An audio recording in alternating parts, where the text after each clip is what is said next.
A reading from the book of Psalms.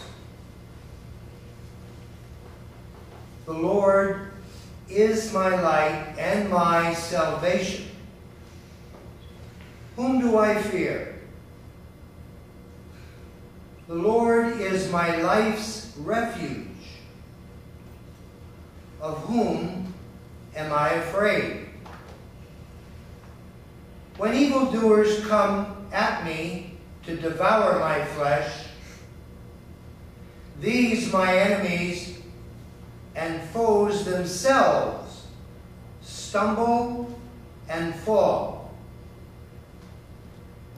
Though an army encamp against me, my heart does not fear. Though war be waged against me, even then do I trust. One thing I ask of the Lord, this I seek, to dwell in the Lord's house all the days of my life, to gaze on the Lord's beauty, to visit his temple.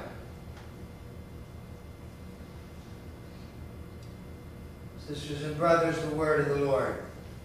Thanks be to God. Fear, truth, and love. That's what I want to look at with you. In the Bible, the phrase, be not afraid, appears in various forms, fear not, and all those different forms. More times than even God's command to love, or love one another, or any of those. So there's something about fear. Be not afraid. There's something about conquering it, there's something about getting past that and getting to that place of be not afraid that seems to be fairly important to God. So we should look at it. When we live in fear, it paralyzes us. Conquering fear seems to be a necessary first step before we can love. Fear can put us in a place where we can't do anything. We can't even open ourselves up to God, to love, and to Him working in our lives. So getting past fear is that necessary step to a life in faith. Fear, ridicule, rejection, lifestyle changes, or even association with a label can keep us from experiencing the joy of faith. So in my experience, there are three basic types of fear. Fear of death, fear of pain, and fear of fear. So, fear of death. There's one of my favorite musicians, David Crowder, wrote a book called Everybody Wants to Go to Heaven, Nobody Wants to Die.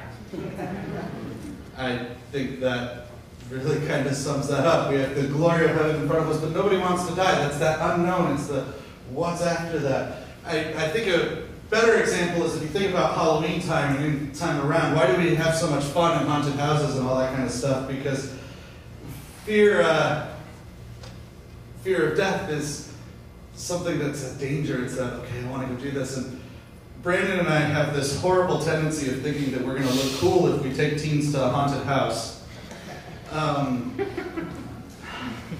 Really bad idea.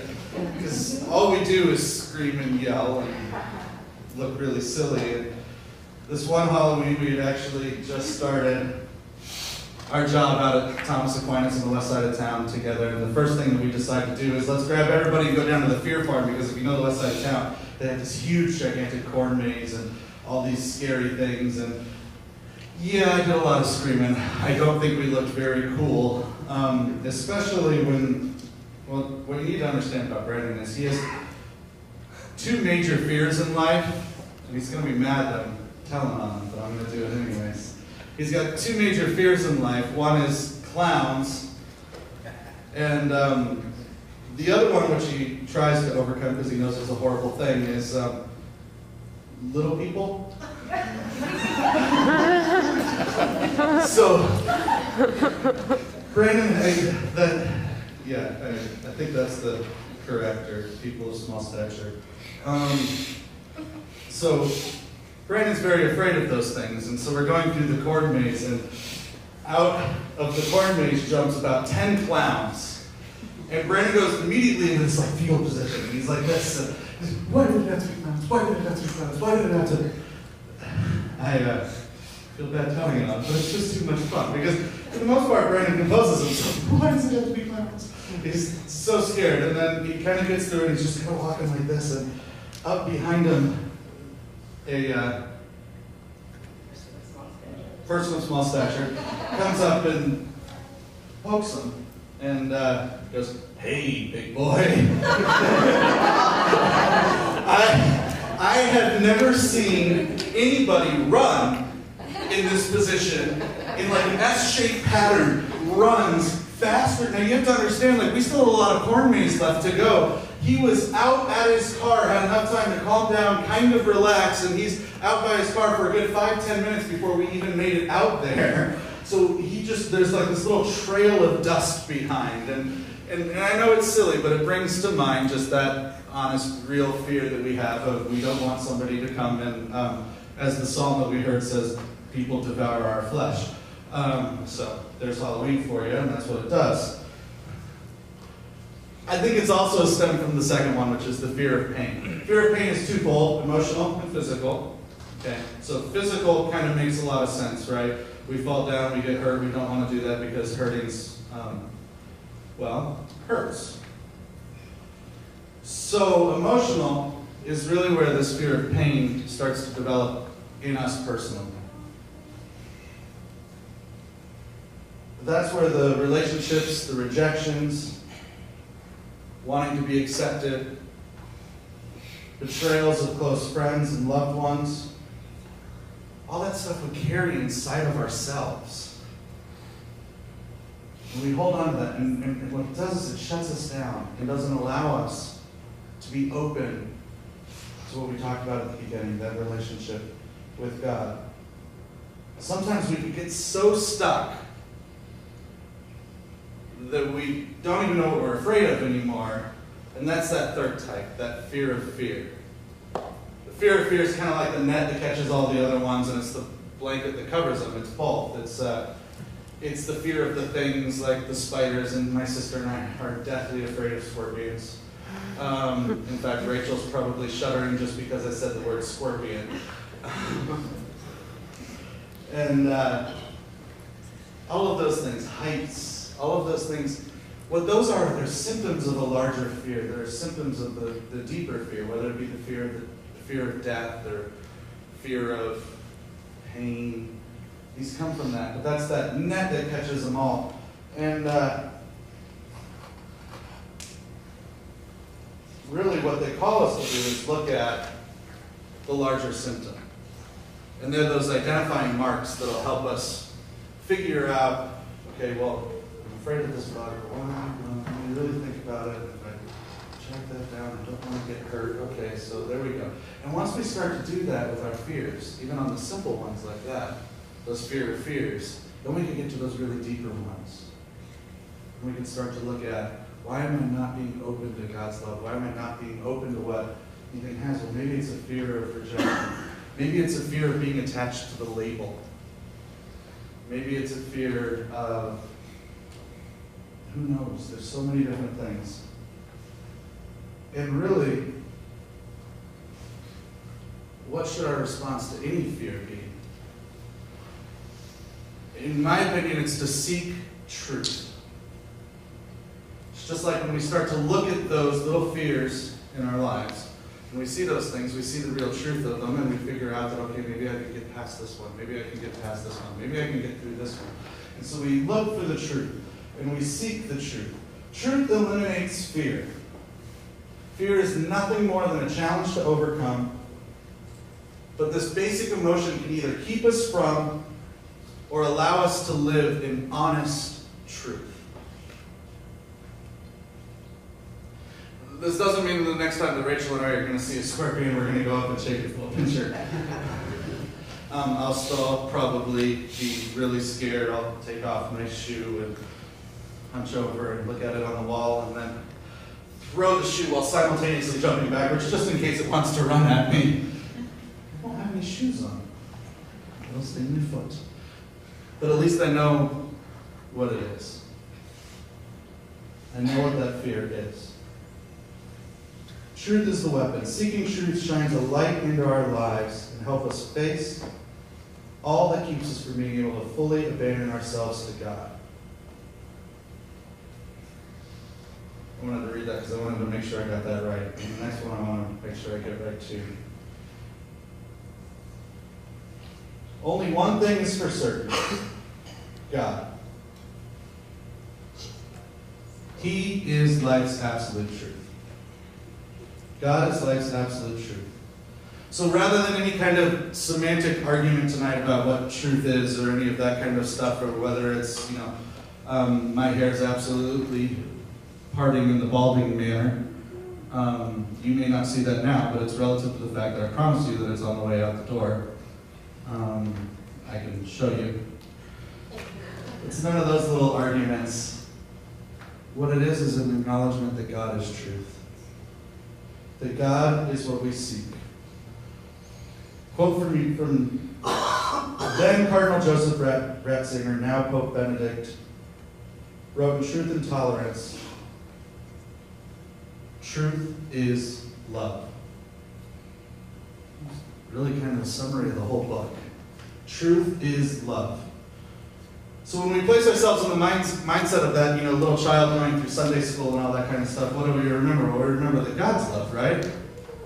So if that's all true, then when Mahatma Gandhi said that truth is God, it all starts to make sense.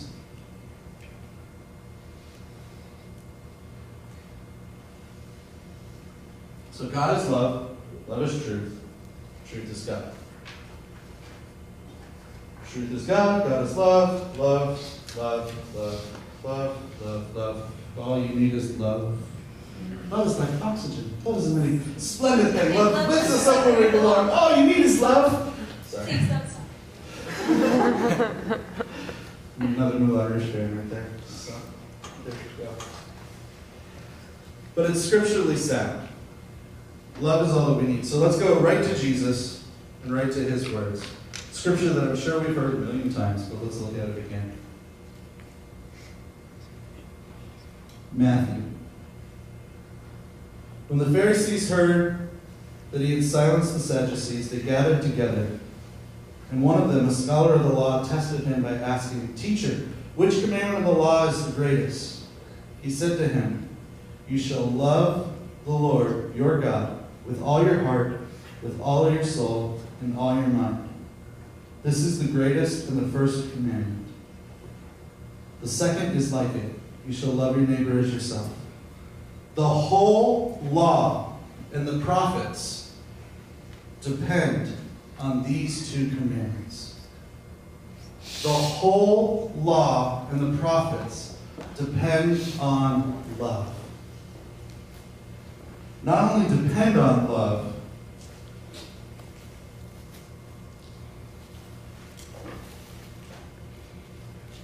but the fulfillment of everything that we have. It's the fulfillment of the law. Romans chapter 13, 8 to 10. Owe nothing to anyone except to love one another. For the one who loves another has fulfilled the law. The commandments: you shall not commit adultery, you shall not kill, you shall not steal, you shall not covet, and whatever other commandment there may be are summed up in this saying, namely, you shall love your neighbor as yourself. Love does no evil to a neighbor, hence love is the fulfillment of the law.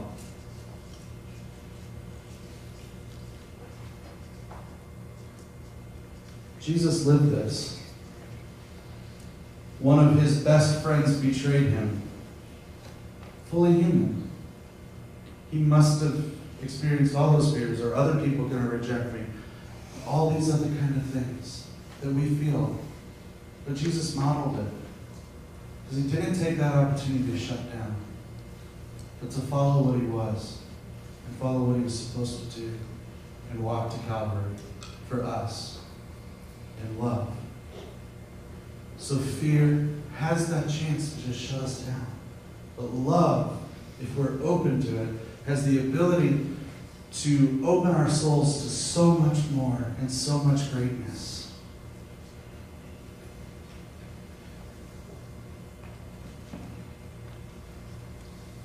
We need to embrace love, embrace our crosses, embrace our fears, and move past them for ourselves and our own spiritual growth. That's what it is to love. Brandon and Zach, so 2 previous months before, the idea was that we were just going to kind of move forward a little bit. So we talked about suffering, and we talked about different ways to grow deeper in your faith. Brandon did last time. And really what it all boils down to is loving ourselves, loving those around us. If we do that, all of the sit, stand, kneel, and all the little rules and all the little regulations and everything that we have, we'll be living the fulfillment of it. It's not to say that those aren't necessary or that those aren't good things, because they are, and they keep us in line and they help us, give us guiding posts. But that's what they are, they're guiding posts to living a life of love and community with each other. If we go back to the psalm that was read at the very beginning, the last words are, "One thing I ask of the Lord, this I seek, to dwell in the house of the Lord all the days of my life, to gaze on the Lord's beauty and to visit him in his temple." We have a chance to do that right now. That's what we're doing. Visiting his temple. Heaven kisses earth in the Blessed Sacrament. Every time we come in adoration, every time we come to Mass, we're surrounded by all the saints and the angels and everyone who has gone before us, surrounded by love, because God is love. Romans 8:31, if God is for us, who can be against? Truth conquers fear. God conquers fear. God is love. We're in that love right now. In this room.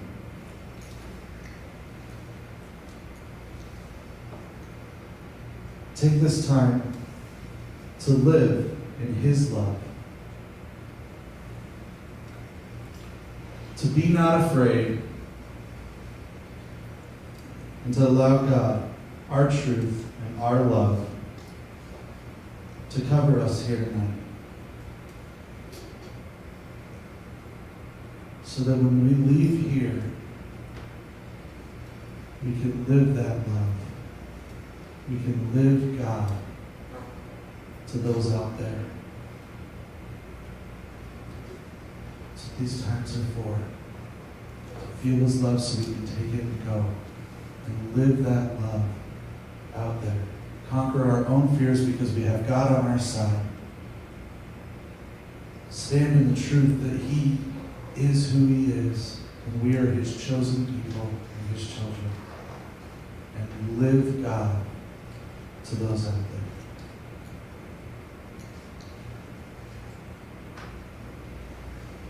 Move from fear through trust to love.